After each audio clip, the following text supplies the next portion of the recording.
Hey everybody, what's going on? Hexlex here with another Master Duel video for y'all. So today we're going to be going back into Adventure Phantom Knight. As I've oft said for the past like 2 months now, 3 months even I think. Like in my opinion, the most underrated deck in Master Duel currently in the meta. Like I still, we have started seeing like a slight increase in people playing this deck. I am not going to pretend that's because of me at all, but it is nice to see actually people starting to come to this deck a little bit more. But I do still think this deck is being underrepresented, and I think it's you all know how I feel about this deck at this point. I feel like I'm like beating a dead horse by now, but at the same time, am I really though? Because people are still not playing Adventure Phantom Knight. I think, again, people are still just kind of, like, down on the fact that Water Enchantress and Fusion Destiny are both at 1, but this is actually, what makes this the best Adventure DPE deck is, like, this is the one deck that can, like, in their turn 1 combo, actually still search both components out. It's actually not hard to search the Fusion Destiny out, of course, all you need is the Vert Anaconda, but being able to actually search Water Enchantress as part of your main combo is really, really strong. You can send that with Cherubini, by the way, is how you do that. And then from there you can get, like, of course, the DPE plus Scythe to lock them out of the extra deck, and then the Adventure Engine online as well to have an Omni Negate to protect that. The Adventure Engine also got a nice upgrade, which is the main reason we're going to be looking at this deck today, and that is Illegal Knight. Illegal Knight came out in the latest expansion pack to provide a nice and honestly much needed boost to the Adventure Engine. Like, as much as we did like to complain about it when it was popular, the Adventure Engine is pretty much dead in Master Duel right now. Very, very few decks are running it, and even the ones, again, like Phantom Knight that can most optimally run it are like not seeing any play at all. So Illegal Knight in particular is good as a board clearer, whereas the the Gryphon Rider is good for preventing plays. Illegal Knight is better for once plays have already been made. What it does is, you can special it from your hand as a quick effect if you have no monsters or an adventure token, much like the Gryphon Rider. Then as a quick effect, if you have an adventure token, you can bounce 2 of your opponent's cards and then you give them control of the Illegal Knight. This might seem kind of like, well, I have to give them control of my monster to bounce a couple of cards, but the dual bounce is actually very much worth it.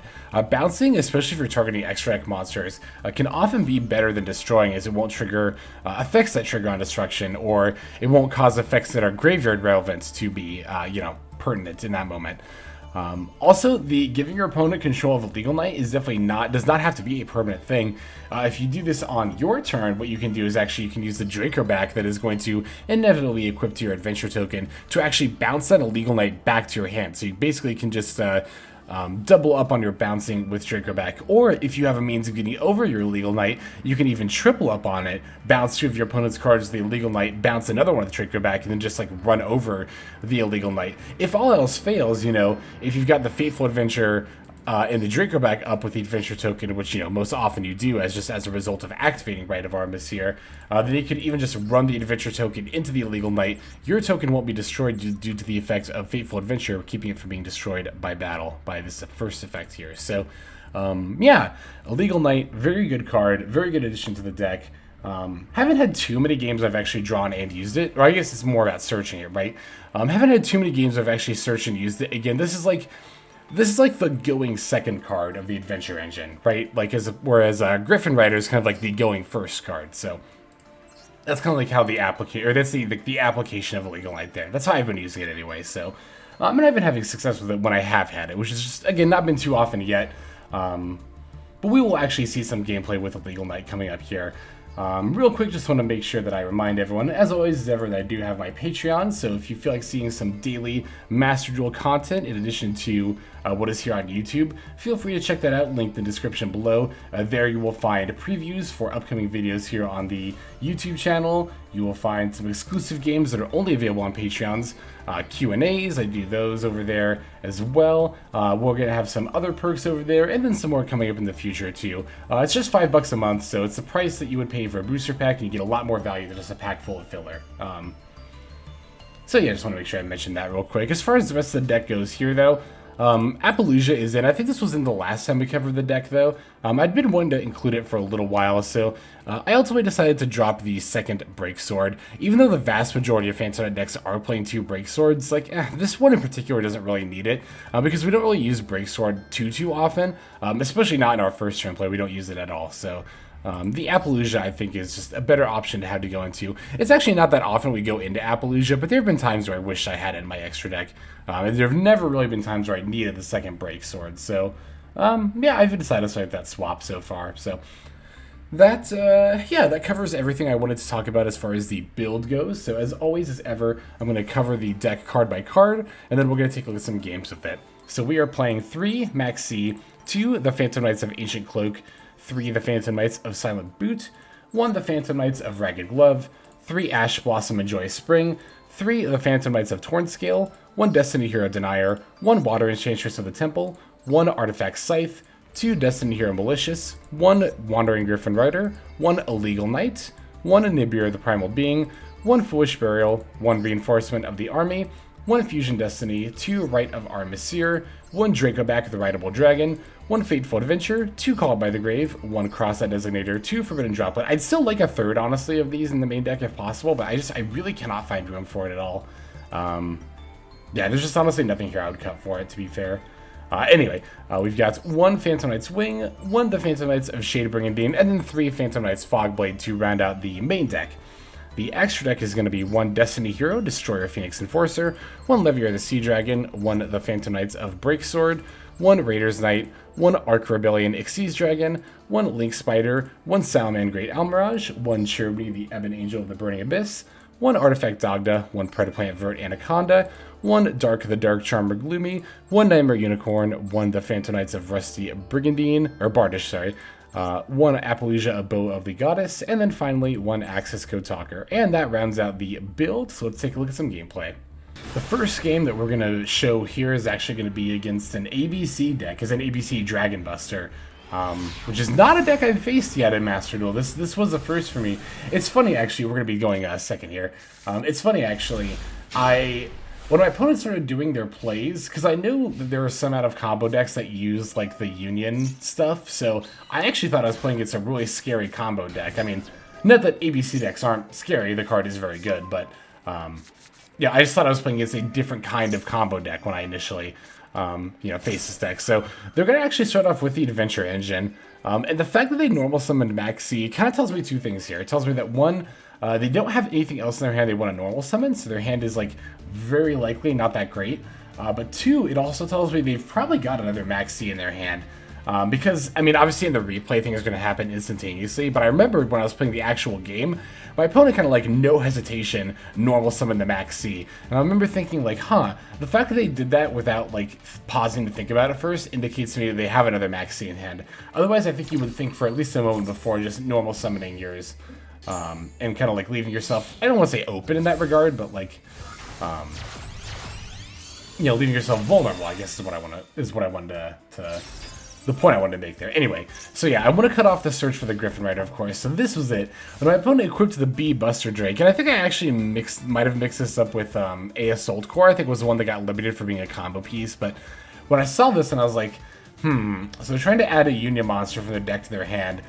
I'm like, it's funny. I'm playing against a deck that's like legitimately using a Union Carrier and the Union monsters, and I immediately think like, what kind of like super gross combo are they trying to pull off here? Funny how that happens, but yeah. So they do end up having the other Maxx, as I suspect that they probably did. I'm still going to start off with the Rite of Aramesir, and I'm actually going to go for my Illegal Knight here. Like, yeah, I'll give them a couple of draws, but I really want them to not get this search for the Union monster. I'd rather them get 2 draws than searching for a Union monster here. Again, especially because at the time, I thought they were going for just a super broken combo. And they also actually used one of the cards. I don't know if they drew this card, if they already had it in hand, but they already used one of their resources in the form of this Ash Blossom against the Ancient Cloak. Now, I was actually not really planning on comboing off here. I really was just going to do this Illegal Knight play and probably just pass at that point. So for my opponent to use the Ash Blossom on that Ancient Cloak is totally fine with me. That is A-okay. Yeah, at this point, my main goal is to kind of stop them from having plays, since they're kind of stopping me from having mine. So I'll use the Illegal Knight effect to try to bounce this B Buster Drake. My opponent's got an Imperm, so like, yeah, it kind of sucks because, obviously I don't get to bounce 2 cards, but the Imperm itself is one of the cards I wanted to bounce, so I'll just use the Dracoback to bounce the other one, the B Buster Drake. Now I can get rid of the Union Carrier, so they don't have a Link 2 for their next turn. And because the effect got negated, I actually still get to keep control of my illegal knight. So, yeah, even though legal knight got negated, it actually still kind of fulfilled its purpose here. I mainly wanted to bait out that back row and just bounce the Bee Buster Drake. Again, I was just going to use the Dracoback to bounce the knight back to my hand, but since the knight baited the back row, I just got to use the Dracoback to bounce the other card anyway, and I got to keep my 2000 attack body here. So, also, yeah, it might look a little weird normal summoning the Silent Boots. I meant to talk about this when it happened, but it might look a little weird to normal summon the Silent Boots, but I think it was worth it to get the Dracoback search. I didn't want to discard this Nibiru, especially because, again, I thought, and still at this point in the game, suspect my opponent is playing, like, some combo-based deck, so, I want the Nibiru. I definitely want the Nibiru. So yeah, I'll go ahead and actually use the Illegal Knight on my opponent's turn. I'm not really concerned about them attacking me with it. And I think it's worth it to bounce. What do we even bounce there? It was, it was the Adventure token in response to the Dracoback activating. Because we did it at that timing, the Dracoback fizzled as it no longer had a card to equip to, so that was nice. Or it no longer had the target that I wanted to equip to. So at this point, once the Sea Crest Wyvern comes down, as well as the Union Hanger, at this point I'm like, oh no, my opponent's actually just playing an ABC deck. But yeah, the Nibiru obviously still going to be very, very good here. Once the ABC itself comes down, because the ABC can only split apart into its 3 like separate pieces on the opponent's turn, on its controller's opponent's turn. So by doing it during their turn, I'm going to ensure that they're not going to be able to split up their ABC during my turn. So this is a little bit scary. We are kind of in top deck mode because we don't actually have that. So that Ancient Cloak Banish, or that Ancient Cloak Ash actually ended up being pretty good. The only graveyard resource we have right now is the Silent Boots. So we do have to top deck something here. And we actually rip an Ancient Cloak, so it's totally fine. it's totally fine. I'll use the Fateful Adventure here to get a Water Enchantress and just send it. I'm basically just prodding for responses by doing this and just seeing if my opponent's got some kind of a play here. But they don't, so I'll just normal summon the Ancient Cloak. I can send that off for the Almirage, and then after that I can send the token. I actually didn't have to send that off for the Almirage at all. I could have just used the Ancient Cloak, but I did have to send the token off for the Link Spider in order to go into the Vert Anaconda as I'm doing here. So yeah, I'm just going to go for DPE, blow up the Fateful Adventure and the token, and then just swing for lethal. Pretty easy game here. Or pretty easy lethal, rather. The game itself was a bit of a back and forth, again, especially having psyched myself out, I think, a bit more than necessary as far as, like, what kind of a deck I was playing against. But yeah, now I've got lethal on board, so there we have it. GG's against Dennis and your ABC deck that looked a lot scarier to me initially. So, yeah, GG's. Let's go ahead and move on to the next one. Alright, next duel here is going to be against Labyrinth. And I looked, because these aren't dual scope games anymore, I can actually look at my opponent's deck. I looked and I noticed they're running Eradicator Epidemic Virus, which, like, I'm still, like, in decks outside of Labyrinth, no, I don't think it's good. I even within Labyrinth, I'm like, is that even good in Labyrinth? Like, I still don't know. I suspect it's not, honestly, but, we'll see. Anyway here, so yeah, I open up the Water Enchantress, going for the Rite of Aramesir. Opponent's got the Maxx in response to the Rite. I fired out the Gryphon Rider in response, because I wasn't really planning on something else anyway, so I don't feel the need to Ash Blossom for one draw here. I could have waited, actually, for the Gryphon Rider until their turn. It technically might have been right, because they might have played a little bit differently, but, what else can I say? So the opponent's got an evenly matched. I'm, of course, going to Gryphon Rider it, because I want to keep all my other stuff here. And they follow up in the main phase 2 with the Labyrinth and a couple of face-down cards. So I know the Welcome Labyrinth is probably coming out. Thankfully, I've got the Ash Blossom for that. It's actually a trap trick for the Welcome Labyrinth. So it is the Welcome Labyrinth that's coming out. Ripped Torn Scales off the top of the deck, which is very nice. That is, I guess, the one thing about this deck is, like, yeah, I've been getting some nice top decks, but, like, honestly, this deck has enough life cards that if your hand is dead, the next card you're going to draw is pretty likely to actually be live, so... anyway, I was actually going to Fateful Adventure I was actually considering getting a Legal Knight here instead of Gryphon Rider in order to just bounce a couple of back rows. Because, you know, they both would have forced the activation, but, like, yeah, you know. But no, the opponent's got an Ash Blossom, so no Adventure Surge for me. But I've also got an Ash Blossom, so no Welcome Labyrinth for them. Bit of a trade-off there, I suppose. I'm going to use a Dracoback just to get rid of this other face down card. I noted in particular that my opponent was not given any prompts to respond with it. So whatever it is, I know it's not something like compulsory or a torrential or something like that that could potentially be relevant. I suspect it's a battle trap, like maybe a Mirror Force variant or something similar, is what I'm thinking at this time. When I'm able to, again, just get rid of it without my opponent being given a prompt to respond at all. I'm going to go for the Vert Anaconda here. It's the best play I can make with how few resources I have right now. Plus, the DPE is going to be really nice during my opponent's in phase to blow up a back row before they have a chance to activate it. Here I'll battle, and then the main phase 2 I'll use DPE on my turn just to get rid of this field spell here. I popped the Vert Anaconda. I maybe should have popped the Fateful Adventure instead. There is merit to keeping the Vert Anaconda. If it survives through the opponent's turn, then that's just a free link too, which is really nice, so... but yeah, like I mentioned, definitely going to use this DBE during the end phase there. Going to use that on the Ice Dragon's Prison, which I think actually was the card that they might have had face down at the time. I might not have had any monsters in the graveyard then. No, I definitely did. I don't know, maybe? I don't even remember at this point.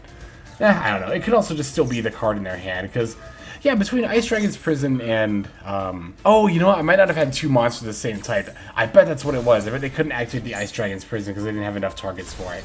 That would make sense. Okay. I was trying to figure out, like, in game, too, I was trying to figure out what their face down card was. But, no, okay, that's what it was, so. Anyway. I'm going to go ahead and summon the Gryphon Rider here. I actually think I might have Lethal this turn before they can even get this Welcome Labyrinth online. I do, actually, yeah, because I've got my Destiny Hero monsters still. I've got a whole graveyard full of stuff. Like, yeah, it might seem like on the surface all I've got is the Gryphon Rider, but if you look at my graveyard, I've got, you know, the Denier and the DPE, I've got an Ancient Cloak and a Torn Scales and a Wing. Like, this is the major strength of Phantom Knights, and I think this is the aspect of the deck that I think everybody sleeps on. Because I notice my opponents are sleeping on it even in the middle of games where they're playing against the deck.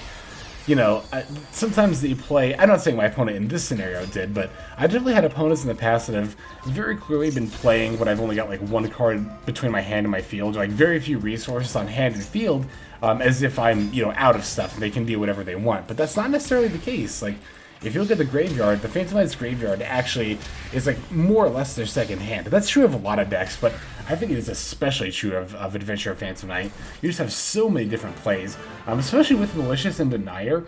Like, it's funny, we all ran Celestial and Dasher before, but I'm actually at a point now where I'm wondering if Malicious Denier was the right call even when Celestial was still legal. Like, yeah, the draw 2 was really good, but like, getting the 2 extra resources like on board, it oftentimes feels even better, honestly. So, like, I don't know. It could have even been right in the past to not even use Celestial, but whatever. That's a mental experiment for another day. We've got a couple more games to look at, so let's go straight into the next one. So here we've got a match against good old branded Despia, which is definitely still on top of the meta, I think. I've seen people try to argue that Runic is the top tier 1 deck. No, I absolutely do not think that at all. It's still branded Despia at this time. Anyway, so looking at our hand here, I've got the Torn Scales and the Water Enchantress. I'm thinking this is great. I can just summon the Torn Scales, pitch the Enchantress, and then go for my combo. Except, oops, you can't activate Rite of Aramesir if you've used the effect of a normal summoned monster. So, no, I'm actually not able to go for the Adventure setup this game as a result of that slight little misplay there. It's not a huge deal, though. We're still going to be able to set up the DPE plus Scythe lock very easily here, so... gonna use the Cherubini to send the Ragged Gloves. When I don't have the Water Enchantress to send, Ragged Gloves kind of tends to be like, you know, just my, I guess, go-to card that I end up sending off of the, the Cherubini there. Because there's really not another card, another monster anyway, that I want to send more in this particular iteration of this deck. There are other iterations of Phantom Knights that do have, like, more stuff that's good to send, but, I don't really think it's necessary. The Stained Greaves is what I'm thinking of. That's actually what I end up dropping for the Illegal Knight, was the Phantom Knight Stained Greaves. Because, like, yeah, having another extender is nice. Having the option to potentially make a rank 4 outside of blowing up your own Breaksword is, like, that's a very niche scenario, but it has come up for me before. But ultimately, like, I do think the Illegal Knight is probably going to be better in the long run. I'm definitely just, at the very least going to try the Illegal Knight out, but I think having that resource is better than having the options that Stained Greaves provides. Not that Stained Greaves has bad options, they're just very niche is the thing, so. Alright, looks like the opponent's going, or the opponent, wow, jeez, I totally spaced out there. That's me, I'm the one making this play going for DP. I was about to say the opponent's going for a Scythe Lock. How would I even know it was a Scythe Lock? I didn't even... Wait, did I make Dogda here? Yeah, I made Dogda, never mind. So I did telegraph the Scythe Lock, never mind. But anyway, I'm going for the Scythe Lock. I'm the one doing that, not my opponent. My opponent's playing Branded Despia, which means they are very much hurt by this Scythe Lock. The deck, yeah, I don't know what Branded Despia does at all without being able to go into the extra deck. They don't do anything, is the only correct answer. That's not true, actually. They could still set up a Branded Banishment, potentially, which is why I'm going to be pretty keen to negate this Brigandine's kit here with the Fog Blade.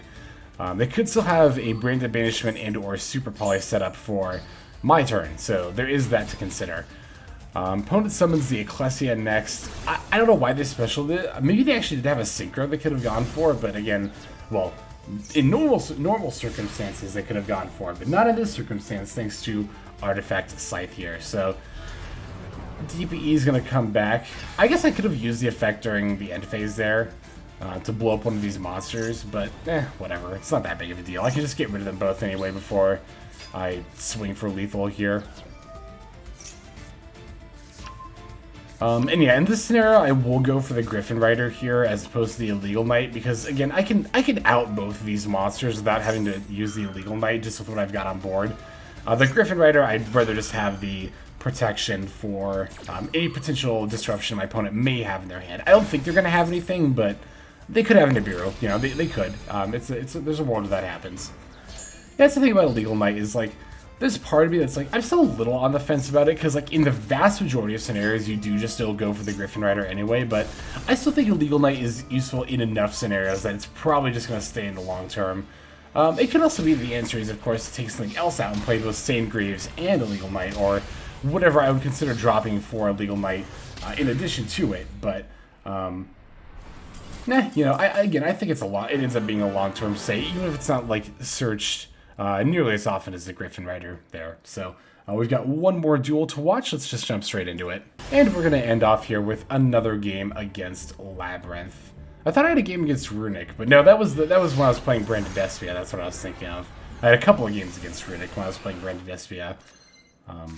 Only one got featured on the channel. The other was over on Patreon if you feel like checking it out. Anyway, so this is a going first, pretty standard going first hand. We've opened both the Torn Scales and the Silent Boots. It's actually, the thing that's not standard about is actually a pretty good thing. And we've opened Artifact Scythe, so now we don't have to go out of our way necessarily to go into an Artifact Dogda.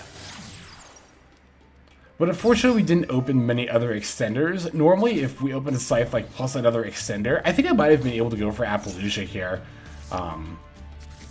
Maybe, potentially, in addition to the regular setup. But it definitely would have required more resources than I have in hand here. So I'm still going to get the adventure set up online. I'm still going to get the DPE set up. But I think what I might do here, because I thought about going for Bardish, but I think what I'm ultimately going to do is just leave the Cherubini on board. And then try to use it on my next turn for even more, like, for further plays. If this is the game that I'm remembering, it might actually not be.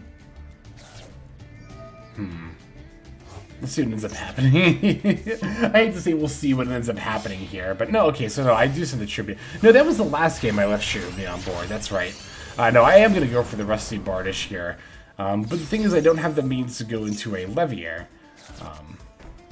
Because I can only get one level 3 monster on the field. That said, I can still get the DPE set up with the Scythe here.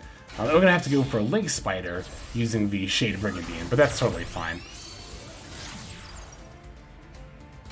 I am A-okay. That's what Link Spider is here for, is to basically add extra access to the Vert, either through the Shade Brigandine or the Adventure token. Or sometimes the opponent's Nibiru token, That happens sometimes too. But it's actually really cool when you can make a play off your opponent's Nibiru token. I'm thinking of like one game in particular I had, not with this deck, but a different deck kind of recently, where I linked off the opponent's Nibiru token. It was actually the reason I was able to go off, so yeah, during the draw phase, I'm just going to go ahead and fire off the Scythe lock here. Although, because my opponent's playing Labyrinth, obviously I didn't know this at the time that my opponent was playing Labyrinth, but you know, playing against Labyrinth, this Scythe lock does pretty much nothing here. That doesn't mean, though, that, you know, the rest of my board is any worse. Okay, yeah, so here I actually decided to negate the Labyrinth with the Wandering Gryphon Rider, which looks a little weird, but I didn't think my opponent was going to have too much else I wanted to necessarily, you know, omni-negate. You know, if my opponent's got a Searcher, like an Ariana, you know, I've got the Fogblade and the Ash Blossom, so I wasn't worried about that. Of course, my opponent just happened to open 2 Labyrinth, so, it's just my luck, you know. I even hesitated too. I was like, should I really do this? But I was like, yeah, no, it's fine. I'll destroy this, or I'll negate this Labyrinth. But naturally, they had the second one. Oh well, it happens. Rip in a second Ash Blossom. Of course, had I known I was going to draw that, I would have used that instead of Fogblade. But again, whatever, it happens. I'm going to use the Dracoback to start trying to pick away at their back row, but it's got a compulsory in response. I'll just, you know, use the DPE to chain and try to hit the other back row. And the opponent's going to chain their Deinonychus. So, yeah, at the very least, we're able to force both back row before actually, like, committing anything to the board. Like, yeah, this looks kind of bad, but, again, if we look over at our graveyard here, you know, we still got some resources we can use. Of course, the Denier and the Malicious. It's actually, we don't have any other Phantom Knight cards in graveyard right now, but the Denier and Malicious are going to be more than enough. Plus, we still have the Anaconda in play, which is really, really nice. So that way we can use that as a link 2 option as well. Long story short, it's not going to be hard for me to just go into Nightmare Unicorn plus access code for a pretty easy lethal here. Ah yes, as you can see, we can even put the Malicious back with the Denier, and then use it as an additional material. Like, we can use it to make the Nightmare Unicorn, and then we can use it again to make the access code talker with the Nightmare Unicorn. And in that regard, you don't have to have very many resources at all in order to go for a game-ending play like this. Which is, I think, one of the major and definitely most underrated strengths of the Phantom Knight deck here. And I think one of the main reasons it's at a higher power level than I think its representation would otherwise indicate. So, anyway, that's going to be it for the games here. Let's just move on now to the outro. Alright everybody, thank you so very much for watching all the way to the very end of the video like this. That does mean a lot to me, not only personally, but it's a good way of supporting the channel. Other ways you can support the channel, if you're interested in, feel free to take a look at the description below. Once again, you can check out the Patreon that is linked there. Any contributions there are hugely appreciated, help support the channel, and you get some more daily Master Duel content out of it. If you want daily Master Duel content here on YouTube, you can just hit that subscribe button. We'll give you notifications of when my videos drop, which does happen every single day. And yeah, I think that's about all the plugging I've got into me for the time being. So without further ado, this is Hexlex. I'm signing out, and I hope you have a fantastic day.